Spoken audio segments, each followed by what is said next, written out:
Hey guys, so today I've got a 2014 Mercedes C250. I'm going to show you how to reset the oil light after an oil change. No special tools are needed. Everything can be done over here from the steering wheel buttons. The oil message shows up right over here after you let the car run for a couple of seconds. So we're going to reset it. First thing we need to make sure is we have the doors, trunks, hood, everything closed. Then we're going to put the key in the ignition and turn it to the first position. Make sure do not turn the ignition on, just put it on accessory mode, the first position. Then we're going to press and hold the pickup phone button.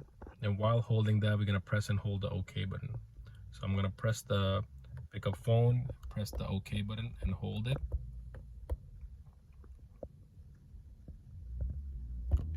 After 5 seconds, you'll see this menu right there. So what we're going to use is this to go down, up, left, right, and OK. So we're going to go down to Assist Plus, press Enter, Full Service, Enter. We did like a full service, so we're going to confirm full service. Has the service been carried out? Yes. Cannot be undone. Confirm. Full service carried out. And you're just going to press this back button to get back to the